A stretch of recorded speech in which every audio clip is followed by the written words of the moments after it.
नमस्कार मित्रांनो, मी आहे योगेश सोलंकी आणि माझ्या ऑफिशियल यूट्यूबमध्ये आपल्या सगळ्यांचे स्वागत आहे।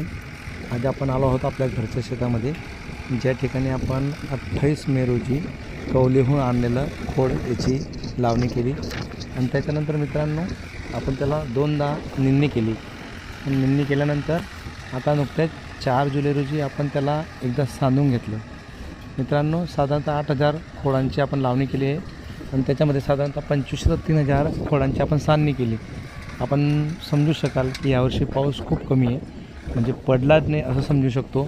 वरुणराजा आपल्यावर कोपला आहे, वरुणराजाने अजूनसुद्धा आपल्यावर मेहरबानी केलेली नाही, म्हणून त्याला आपण एकदा सांधून घेतले आणि सांधून घेतल्यानंतर आता पाऊस येण्याच्या आधी आज पण आपल्या सगळ्यांना विश्वास आहे की वरुणराजा आपल्याकडे बरसेल आणि लवकरच आपल्याला वरुणराजाचं आगमन होईल आणि म्हणून त्याला आपण ट्रॅक्टरद्वारे लहान ट्रॅक्टरने कल्टिवेटर करून आपण त्याची मशागत करत आहोत। मित्रांनो आपण हे ट्रॅक्टर 19 ऑक्टोबरच्या दिवशी महिंद्रा ओझा शहाद्यानं आणलं, त्याच्यानंतर त्या ट्रॅक्टरचा खूप कमी वापर आपल्यासाठी झालेला आहे।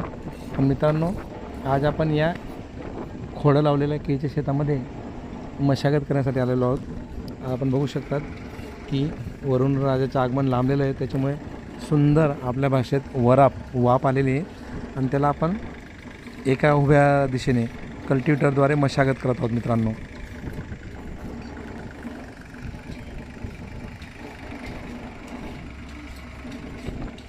मित्रांनो एकदा का मशागत झाली तर समजा पाऊस कितीही जोराचा जरी आला ना तर त्याच ठिकाणी पाऊस सुंदररित्या पसरेल, आपल्या भाषेत त्याला त्या पाण्यात मचून जाईल आणि त्याच्यानंतर हे जे काही नवीन सांद केलेले खोड आहेत ना मित्रांनो, ते सुद्धा छोट्या छोट्या स्वरूपात कोंब काढतायत, उगवण शक्ती त्याची पण वाढलेली आहे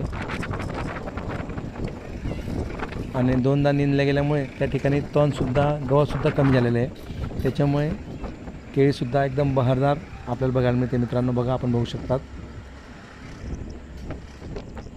आता मशागत केल्यानंतर एकदा केळी थोडी मोठी झाली तर परत एकदा आडवे आणि उभे असे दोघ्या साईडने आपण कल्टिवेटर करून नळ्या गोळा करून आपण त्याची मशागत करू शकतो। मित्रांनो